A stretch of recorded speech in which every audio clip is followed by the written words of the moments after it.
Nous allons voir maintenant la gestion des contextes, du contexte de travail par système expert. Donc, nous sommes sur un bureau KidU. Donc, à titre indicatif, j'ai rangé dans ce qu'on appelle des tiroirs, c'est des fenêtres, mais je les ai rangées en fin de compte et je les mets sur le côté et elles sont surgissantes lorsque j'en ai besoin. Donc ça, c'est des méthodes que vous pouvez utiliser aussi. Au lieu d'avoir des fenêtres toujours permanentes qui vous prennent de l'espace sur votre écran, vous pouvez les mettre surgissantes. Okay. On peut mettre toutes les fenêtres qui ouvrent peuvent être surgissantes.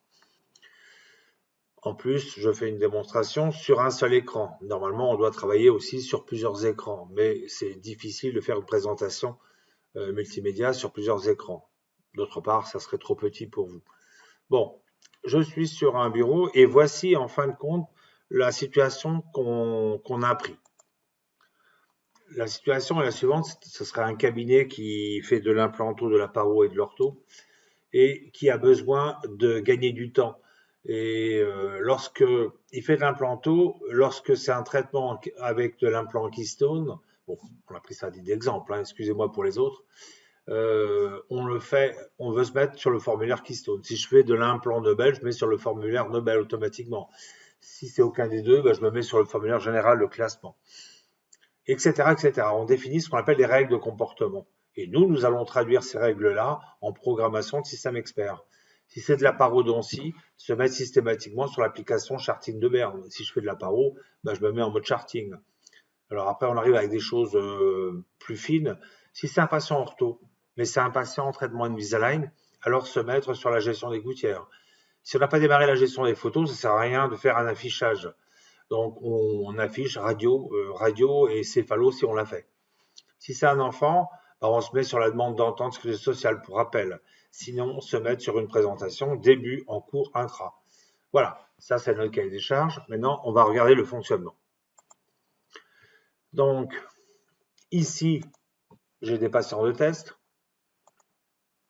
Donc, les patients implantos, de type implanto s'appelle implanto, ortho, paro, pour des simplifications de compréhension, bien sûr, et pour se rappeler un petit peu. Donc, je vais commencer avec de l'implanto.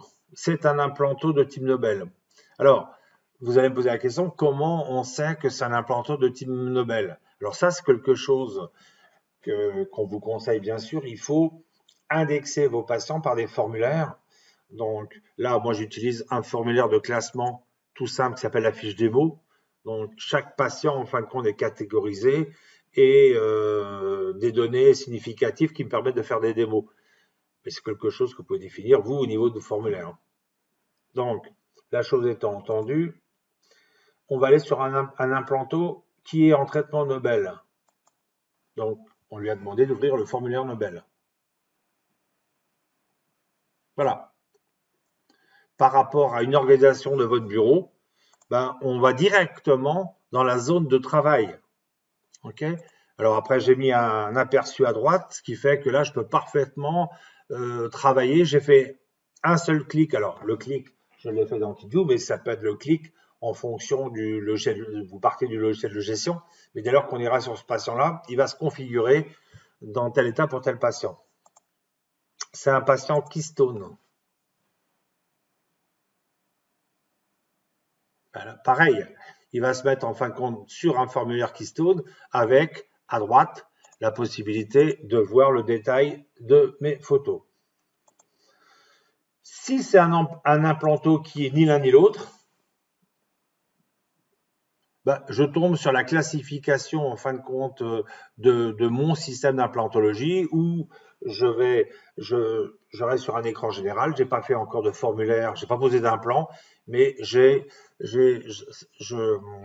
catégorisé en fin de compte au niveau clinique quel est le type d'implant que je vais faire par rapport à ce patient. On est sur un patient paro. J'en prends un au hasard.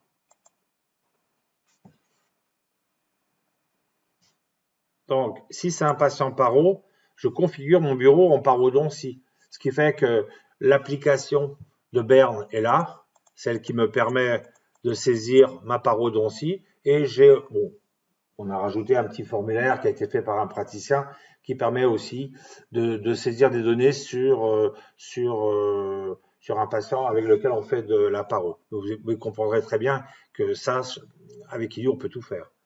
Donc maintenant, prenons le cas de l'orthodontie qui a été défini ici. En traitement Invisalign, se mettre sur la gestion des gouttières. Très bien.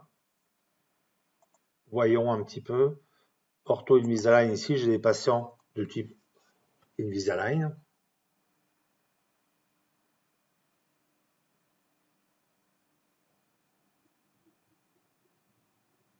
Voilà. On est sur un patient qui est en mode gestion des gouttières. Donc, c'est un formulaire qui permet de le faire. Et avec l'affichage, en fin de compte, de l'évolution des arcades en cours sur ce patient-là. Maintenant, le système demande, si on n'a pas fait de photo, se mettre sur les radios. Donc, on va prendre, ici, j'ai un patient que j'appelle pas de photo, ortho pas de photo. C'est un patient qui n'a pas commencé son traitement.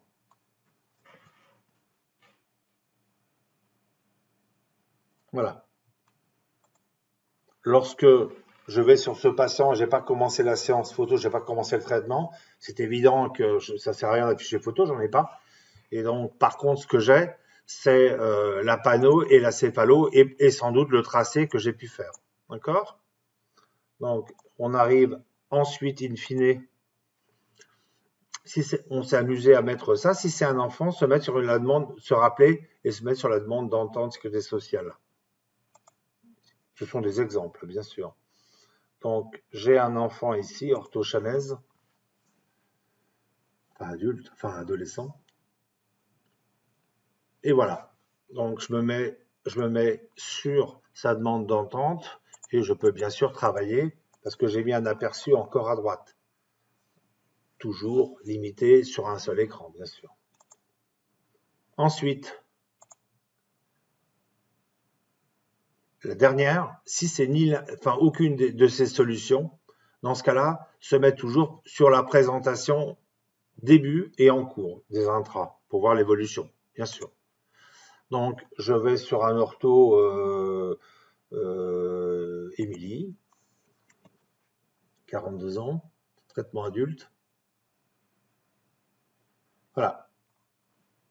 Donc, systématiquement, ensuite, j'ai en haut mon début de traitement et en bas ma séance photo en cours, ma dernière séance de photo en cours, où je vois tout de suite l'évolution en cours du traitement. Dans ce mode-là, quand je double-clique dessus, je passe en diapositive des valeurs sur lesquelles je peux zoomer, etc. Mais là, on est dans les fonctions qui... Voilà. Merci pour votre attention.